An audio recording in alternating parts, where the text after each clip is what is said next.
ورجعنا لكم بعد الفاصل وبنواصل لقائنا مع خبيرة التنمية البشرية الدكتورة ميسة هلال، وبنكمل معاكي موضوع السلايف. السلايف في بيت العيلة، المقارنة المستمرة بين الأطفال. إزاي أتلاشى إن أنا أقارن بين طفل وطفل، أو إن أنا أحبب أولادي العم في بعضهم؟ إزاي نوصل للنقطة ديت من خلال العامل النفسي اللي نلعب عليه إيه عشان إن إحنا نبتدي نحبب الأطفال في بيت العيلة في بعضهم؟ طب تيجي الاول نحبب الامهات في بعض عشان الولاد يحبوا بعض. السلايف الأول، ما هي مشكلة السلايف لو آه. حبوا بعض الأولاد هتحب بعضها، دي حقيقة. هو يعني سر اي علاقه في الدنيا الابتسامه والتسامح والحب.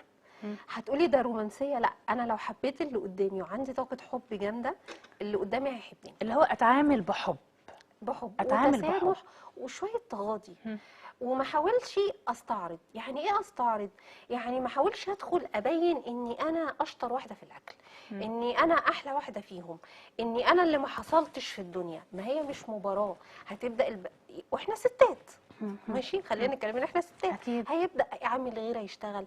الغيره هتولد غضب، الغضب هيولد ممكن انتقام، هيولد كلام مش لطيف. الاطفال هيسمعوا الكلام، هتتنقل العداوه من ان الستات الكبار للاطفال الصغيرين. هيقعد يبقى تقول له ما تلعبش مع اولاد فلانه، العب مع اولاد فلانه. يبدا في مشاكل بين الاطفال، وممكن تنتقل للرجاله الاخوات وتعمل مشاكل كبيره. انا اكيد فيا ميزه وسلفتي برضو فيها ميزه. أكيد. تمام. لو لعبت على الميزة دي أكيد ممكن إن أنا أكسبها. ايوه. وفي الدراسه، في دراسه علم النفس، وجدوا ان مش اهم صفه الحب. يعني مش اهم حاجه ان انا احب، اهم حاجه ان انا اهتم. الاهتمام اهم من الحب. أهم من الحب. فانا لو اهتميت شويه بشويه ذكاء بسيط، وكل الستات فيها نسبه ذكاء عاليه، لو اهتميت بالحاجات اللي بتحبها سلفتي وحاولت اعملها لها او اساعدها ان هي تطور نفسها بشكل افضل، هبقى عندها يعني اعز من اختها. خلاص. فبالتالي انا هبقى عندها حبيبتها خالص. فبالتالي مش هتقول عليا كلام سيء قصاد ولادها، فاولادها مع اولادي هيبقوا كويسين. طيب نيجي بقى للمقارنه بين الاطفال مع بعض. اكيد في فروق فرديه بين الاطفال كلهم. ده انا ولادي نفسهم اكيد في بينهم وبين بعض فروق فرديه. في حد ذكي، في حد شاطر في حته، في حد احلى من التاني. سبحان الله، ربنا خلق لنا 8 ذكاءات. وبرضه يا دكتور ممكن علاقة السلفة بسلفتها ممكن بترجع ان هي ممكن نوع من الغيرة في الفرق الاجتماعي، ولا انت مش معايا في الحتة دي؟ اكيد طبعا، دي حته يعني ممكن الفرق الاجتماعي ان مستوى الاعتبار. تعليمها اعلى منها، مستوى عيلة التانية او الرقي فيها اعلى من دي، فبيرجع للفرق الاجتماعي بين الايه، بين السلايف وبعضيها. بس دي مش جزء للتباهي. اقول لك ليه. يعني ربنا سبحانه وتعالى يعني من تعليم ديننا قال لنا عاملوا الناس على قدر عقولهم. بس في سلايف يا دكتور ونماذج انا اعرفها فعلا ممكن تحسس اللي قدامها لا انا احسن منك في كل حاجه. ما ده الغلط. ما هو انا بقول لك الجواز مش تباهي. يعني انا مش هتباهى. انا يعني مش انا بجيب لك نماذج من الحياه العمليه فعلا اللي احنا في بيوتنا المصريه فعلا. صح. ما هو احنا بنتكلم عن الواقع، بس احنا بنتكلم على العلاقات الصحيه. انت مش داخله حرب، مش داخله مسابقه، مش هتاخدي الكاس لو انت احسن واحده في العيله واحسن واحده في التعليم.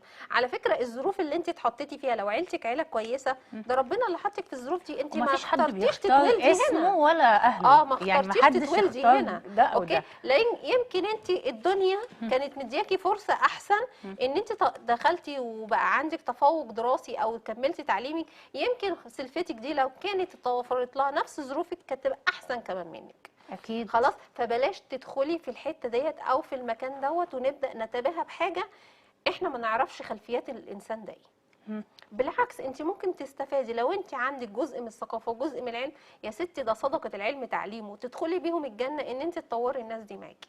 اكيد. بس يبقى عندك النيه الطيبه. تمام. فانت لو عملتي كده فبلاش تتباهي بالقصه دي، لان هي حتى بتبقى حاجه مش لطيفه. وليه تتولدي كره وعداوه بينك وبين الناس؟ لان الناس دي اقرب ليكي دلوقتي من اهلك. انت لو تعبتي مين اللي هيقف هم معاكي؟ دلوقتي اهلها دلوقتي دول بقوا عيلتها الثانيه. ما هو ايوه صح. ما انا بقول لك دول اقرب ليكي من اهلك اللي انت عشتي معاهم عمرك كله.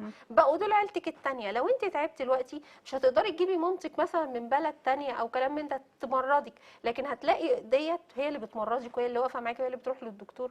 فلازم تبقى العلاقه بينكم كويسه. طيب نيجي بقى للاطفال. الاطفال ممكن يكون الغيره على التفوق الدراسي، الغيره على الشكل، الغيره على ممكن الشكل الجسماني. يعني في مثلا اطفال تلاقيهم يعني تخان وكده يبداوا يتنمروا عليهم، ده ابنك تخين، والاطفال يقعدوا انت تخين وما الى ذلك. طيب نعمل القصه دي ازاي؟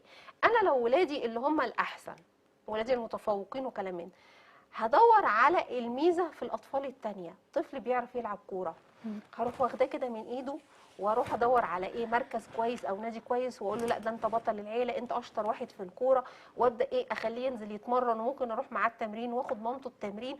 ابدا افتح لهم قنوات جديده حته تتباهى بيها باطفالها، فابدا اقلل الضغط على ان هي بتبص لاولادي، فاولادهم بقى عندها ميزه زي ولادي بالظبط ما بقى عندهم ميزه.